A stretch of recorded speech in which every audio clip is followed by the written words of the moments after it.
I'm 25 and am having a micro wedding. My dad's 43 and this woman's at least in her 50s. My dad and this woman have been together like 3 to 4 years at this point. I've never met her as they live on the opposite side of the country. I've had about 3 to 4 conversations with her over the phone and grow more annoyed every time. The first one was when I cut my mom off after a bad blow-up. Going on and on about I'm young and I'll come around and she's my mom still, etc, etc, etc. The second was last summer. I was 8 months pregnant and my car was impounded BC of the insurance company. It was resolved.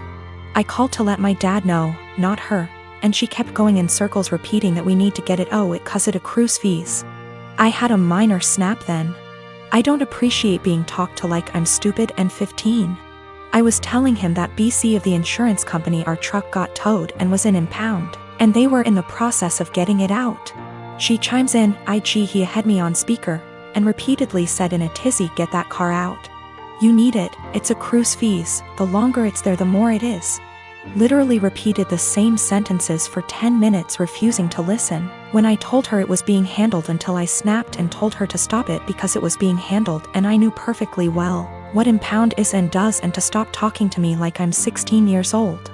Again, I was 8 months pregnant and was giving an update, not asking advice.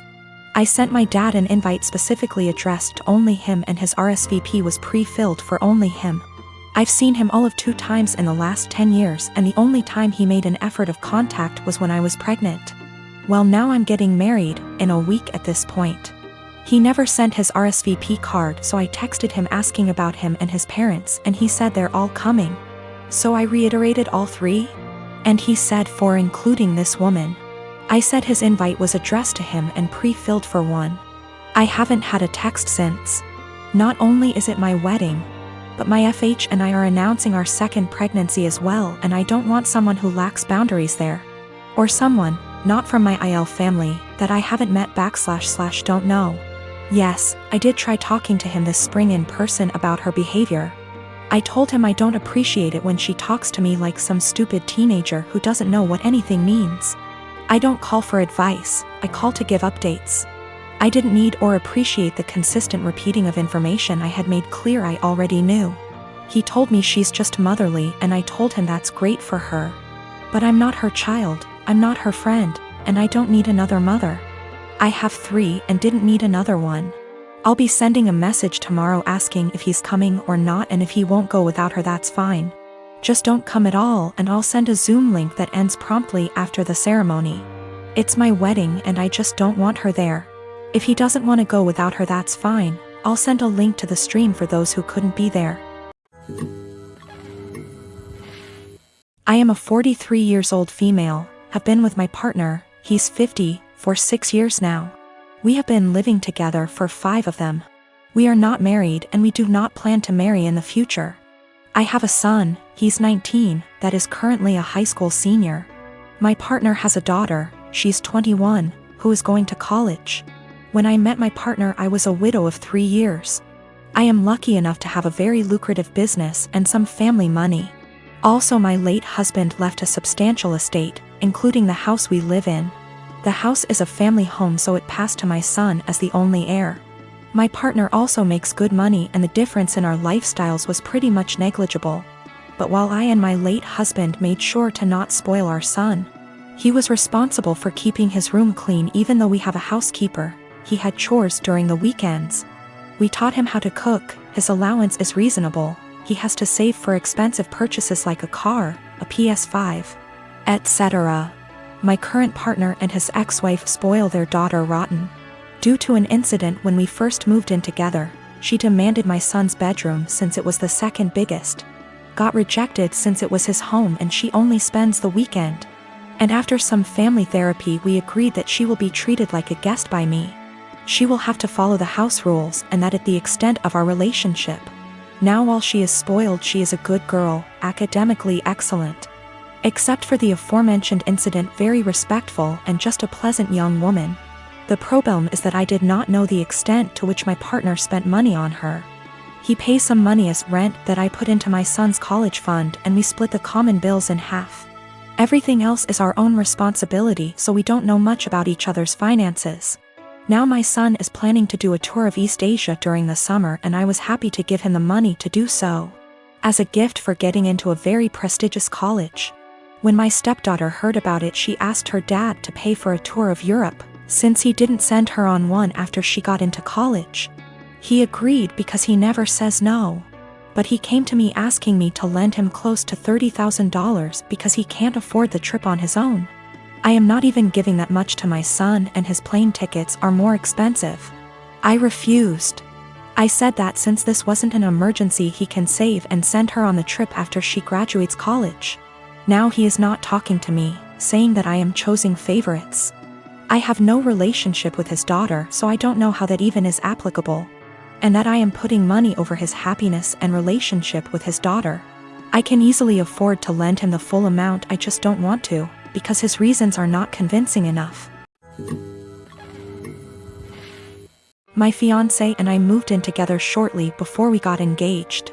Before we did, we discussed how we'd split the housework and bills. 50/50 down the middle with some wiggle room for when the other needs help. When we moved, it was into her parents' 2-story garage that they converted into basically an apartment.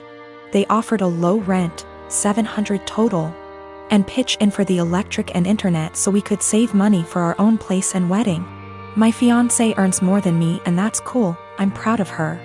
Before we moved in together, it always seemed like she was living paycheck to paycheck, and I chalked it up to the apartment she had prior having insane high rent. She stuck to the 50/50 arrangement at first concerning bills, but she missed often, and I had to remind her about it. Post-engagement, she's back to living paycheck to paycheck, either missing or very late with her part of the rent monthly. The 2 utilities we pay, groceries, late with her car payment. Her parents have talked to me multiple times about rent, and I've covered her missing portion to get us caught up. And then try talking to her. It always turns into her saying we should just move if her parents are going to hound us. I told her we're lucky it's her parents, because anywhere else would have kicked our asses out. On top of that, I pay my own bills, do about 65% housework, arrange and pay for most of our dates and vacations. Gifts for her, pay most towards our pets. I've suggested a financial coach, but what kicks me is whenever we're around others. She boasts about being the breadwinner since she earns more. Goes on about the stresses of being the main source of income, all the hours she has to work to pay all our bills. I was letting it slide until few days ago we were at a get-together. She and her sister started up again about her being the breadwinner. Her sister said something to the effect of her ex-boyfriend had a hard time being with someone who earned more, and my fiancé went, "Good thing OP doesn't mind me bringing home the pay." I told her just because she earns more doesn't make her the breadwinner when she blows it all on herself and I'm paying most the bills. She's embarrassed now and keeps saying I made her look bad and got her in trouble with her parents, because they want to see what she spends her money on each month, but I don't think I did anything wrong. Last night I was ready to just postpone the engagement. As of this morning, after a lot of talking and things coming to light, we are broken up. She insisted we could afford her purchases based off our total incomes. Her parents were under the impression she was also paying off my student loans, my car, my phone, and paying for our vacations. She didn't get evicted from her last apartment, but she was late with her rent often enough that they weren't going to renew her lease. So she didn't suggest us moving to a bigger apartment at her building. Biggest nope, I'm out. The monthly take-home amount she told me was what she earned before wage garnishment kicked in addition to mass debt. She's been doing some online stuff to make up for the money she loses due to that. I got the ring back. I'm a 19-year-old F with 6 older siblings. My parents spent most of my childhood spending money they didn't have on my siblings, so by the time I hit my teenage years, I realized I was probably going to have to fend for myself financially when I turn 18. I started babysitting and doing odd jobs around my neighborhood when I was 14, and eventually got part-time jobs during the school year. By the time I was 16, I was working 3 jobs in the summer and 2 in addition to school. When my parents told me they couldn't pay for college, I'd already earned enough, along with scholarships, to be able to put myself through college and have plenty left over. I've continued to work during the school year, and have been able to make money during quarantine by tutoring online. The issue began a few months ago when my eldest sister got married. My parents spent $30,000 on her wedding, taking out a second mortgage to do so. To make matters worse, my dad was furloughed 6 days after the wedding. They'd effectively dug themselves into a hole they couldn't get out of. 2 weeks ago, my mom texted me for the first time since the wedding. She didn't say hi, ask how I was, or make any small talk. She just said, "Your dad and I need a favor. When can we call you?" I'd expected this. None of my elder siblings are doing well financially, and they've exhausted all other loan options, both from family and the bank. I figured they would text me, ask me to loan them a few thousand, and promise to pay it back when they could figure things out. I was absolutely willing to pitch in a few thousand, and had even considered giving them some of my tutoring jobs so they could make some extra cash. I was not, however, expecting them to demand I give them all the money, close to $40,000. I'd made from the ages of 14 to 18. The exact statement my mom had made was, "You made that money under our roof. We were the ones who allowed you to work, so you only have it because of us anyway. We bought you food and clothes for 18 years. That money is only a fraction of what you owe us," and so on. I said that food, clothes, and shelter were the very minimum. It's what they signed up for when they chose to become parents. I didn't ask for any of it, etc. They responded by telling me that if it wasn't for them, I wouldn't have the life I have today. I said they were being ridiculous, and hung up. Since that day, both, along with 2 of my siblings, have continuously hounded me about giving them what is rightfully theirs. My siblings, who have never been asked to give them money, are still professing that it's my job as their kid to take care of them. I told them they wouldn't see a cent of my hard-earned money, and have no right to make such a request. I'm torn. I feel awful for refusing to help them out, but on the other hand, this was their fault. I feel I shouldn't be responsible for fixing their mess.